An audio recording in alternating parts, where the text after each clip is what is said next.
کشمیر کا ٹوٹل مربع 84,000 مربع میل ہے۔ قانون کے مطابق کشمیر کو اس وقت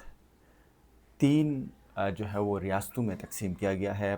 جموں اینڈ کشمیر کا علاقہ جو بھارت کے زیر انتظام آتا ہے، اور آزاد جموں اینڈ کشمیر اور گلگت بلتستان کا جو یہ ایریا ہے یہ پاکستان کے زیر انتظام آتا ہے، اور اس کے ساتھ ایک سیچن کا ایریا اور کچھ اور جو علاقے ہیں وہ چائنا کے سپرویژن میں آتے ہیں یا ان کے زیر انتظام علاقے ہیں۔ ناظرین،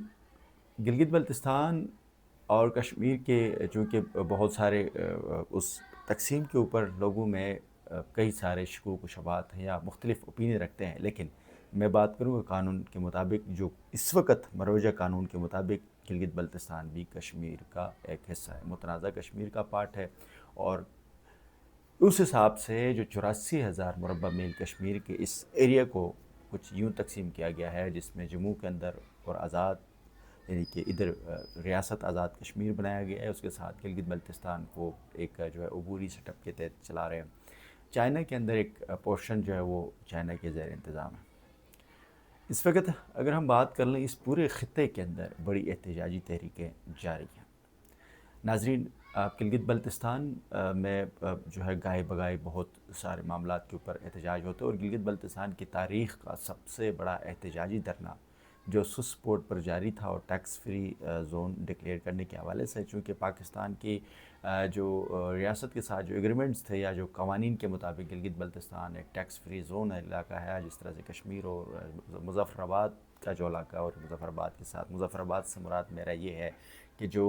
اس کے ساتھ جتنے بھی اس کے 10 ڈسٹرکس ہیں وہ، اور گلگت کے ملکہ جو علاقے ہیں وہ تمام کے تمام جو تھے وہ ایک ڈسپیوٹڈ ٹریٹی کے طور پر پاکستان اس کو ایز لیتی ہے، اور اس پہ پاکستان کی سپریم کورٹ، پاکستان کے ہائی کورٹس اور پاکستان کی حکومت کی طرف سے یہ بڑی کلیئر کٹ ہے۔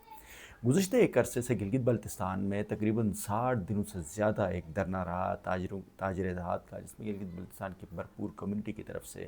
سوئس پورٹ کو روکا گیا، جہاں پر پاک چائنا کے درمیان جو ٹریڈ ہو رہا تھا اس کو روکا گیا، اور یہ احتجاج کچھ 60 دن سے زیادہ چلا۔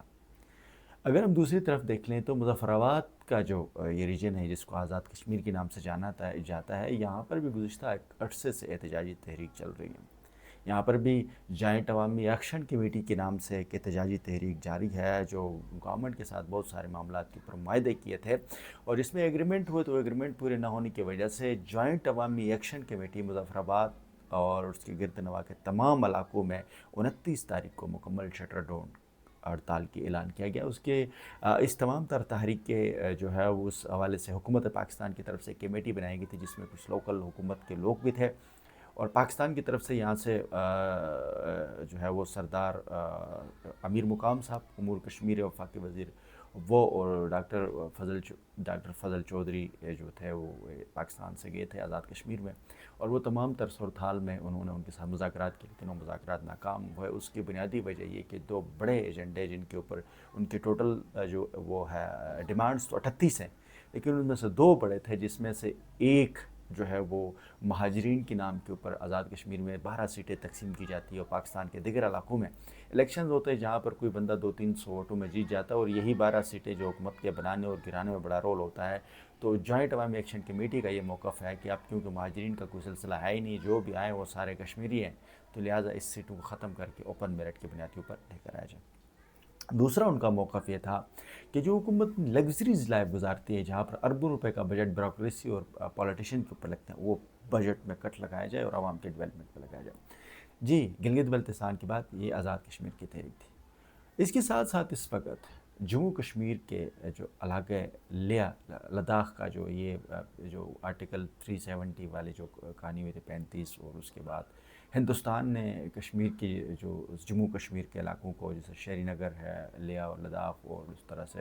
ان تمام ایریاز کو 3 حصوں میں تقسیم کیا تھا، جو لے کے حوالے سے یہ تھی کہ اس کی ایک اسپیشل سٹیٹس دینے کا بی جے پی حکومت نے ان کے ساتھ معاہدے کیے تھے۔ اس سلسلے میں سونم وانگ چو جو ہے وہاں کا ایک بڑا مشہور جو انوائرمنٹلسٹ ہیں، ان کی وہ ہمیشہ جو ہے بڑے احتجاج کرتے ہیں، اور اس علاقے کے اوپر بڑا کام بھی کیا ہے۔ 3 ایڈیٹ نامی فلم میں اس کا ایک بڑا رول اس کے نام سے بڑا چلا ہے۔ تو ان کا ایک پروٹیسٹ تھا وہاں پر کہ بھئی ہمارا جو اسپیشل سٹیٹس کی جو بات کی گئی ہے، جو اس ریاست کو جو لے کا علاقہ ہے وہاں پر کوئی احتجاج کی نوبت ایسی آئی کہ کوئی جو ہے وہ آپس میں ان کی بڑی گرما گرمی ہوئی کچھ، جس کی وجہ سے کچھ افراد جو ہے وہ جاں بحق بھی ہو گئے اس جو احتجاجی تحریک میں، جس کے بعد جو سونم وانگ چو ہے ان کو بھی گرفتار کیا گیا اور 24 تاریخ کو یہ ثانیہ پیش آئے تھے۔ ناظرین، جموں کشمیر کا اس علاقے میں بھی اس وقت جو ہے وہ احتجاجی تحریک جاری ہے۔ اب مسئلہ یہ ہے کہ جموں کشمیر کے جو چاہے لداخ ہو، شری نگر ہو، وہاں پر کوئی عوامی ایکشن کمیٹی کے کوئی لوگ تحریک کرتے ہیں تو اس کو یہ بتایا جاتا ہے کہ آپ پاکستان فنڈڈ ہو،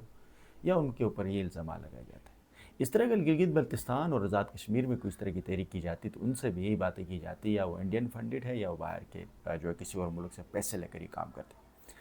ناظرین، یہ جتنے تحریکیں ہیں اگر آپ اس کو ایز اے نیوٹرل اسٹڈی کر لیں تو اس میں موسٹلی جو ہے وہ کمیونٹی کے مسائل کے اوپر بات کی جاتی ہے۔ یہ لوگ فنڈامنٹل حقوق کی بات کرتے ہیں۔ گلگت بلتستان ہو، آزاد کشمیر ہو، یا جموں کشمیر کے اندر جو عوام ہے ان کو بنیادی حقوق نہیں مل رہے ہیں۔ اب اس لیے اس وقت جو لوگ ان میں شعور آیا ہوا ہے، لوگ اپنے حقوق کی بات کرتے ہیں، لوگ بنیادی جو آسائش ہے اس کے اوپر بات کرتے ہیں۔ اب جو حقوق کی بات کرتے ہیں، اپنے لیے کوئی نیڈس مانگتے ہیں، تو ایسے میں ان کے اوپر جو ہے وہ غداری اور دوسرے ملک کے ایجنٹ اور اہلکار کا ایک ایسا سٹیٹمنٹ اور ایک ایسی جو ہے وہ سسٹم ہے، ایک ایسا الزامات ہیں جو ہمیشہ سے چلتے آ رہے ہیں اور کسی بھی جگہ میں یہ مسئلے ہوتے رہتے ہیں۔ لیکن حقیقت یہ ہے کہ گلگت بلتستان میں 60 دنوں سے چلنے والی تحریک کا بھی بنیادی مقصد یہ تھا کہ گلگت بلتستان کے عوام کے جو مسائل اس کو حل نکلے۔ اس میں بہت سارے ایشوز تھے، ٹیکسز کے حوالے سے ان کے بہرحال ان کا ڈومیننٹ ایجنڈا تھا۔ آزاد کشمیر کے اندر جو 38 معاہدے ہیں اور جو 38 پوائنٹس، اس میں کسی ایک جوائنٹ عوامی ایکشن کمیٹی کے شوکت نواز میر یا کسی سردار امان یا کسی ایکس وائی زی کا کوئی فائدہ نہیں ہے، وہ عوامی ہے۔ ایسے جموں کشمیر کے اندر جو سونم صاحب ہیں، ان کی بھی اس تحریک کے اندر ان کا کوئی ذاتی کوئی فائدہ نہیں، وہ چاہتے تو ذاتی بہت کچھ لے سکتے ہیں، لیکن وہ تمام کے تمام اپنے حقوق کی بات کر لیں۔ ایک ایسے سچویشن میں جب عالمی صورتحال یکدم تبدیل ہو رہی ہیں، جو انٹرنیشنلی پورے اسٹرکچر چینج ہو رہے ہیں، ایسے میں کشمیر کے 84,000 مربع میل کے تینوں خطوں کے اوپر احتجاجی تحریک کھڑے ہونا اور ایک بڑی پیمانے احتجاجات چلنا ایک سوالیہ نشان ہے۔ اس وقت جو بھی ریاستیں ہیں جن کے اندر آزاد کشمیر کا یہ سٹرکچر، جموں کشمیر کا یا گلگت بلتستان کے جو ایک سرپرست نظام چل رہا ہے، ان کو بہرحال ان چیزوں کو دیکھنا ہوگا کہ عالمی منظرنامے کے اوپر ان علاقوں کی بڑی اہمیت ہے۔ یہ ریجن جو ہے کوئی عام ریجن نہیں ہے، یہ کوئی ایسے علاقے نہیں ہے جہاں کہ آپ کو کوئی فیسلٹیز نہیں ہوگی۔ یہ علاقے بہت اسٹریٹجکلی بڑے امپورٹنٹس ایریاز ہیں، اس لیے انڈرسٹینڈ کرنے کی ضرورت ہے یہ، تاکہ ان مسائل کا حل کر سکیں۔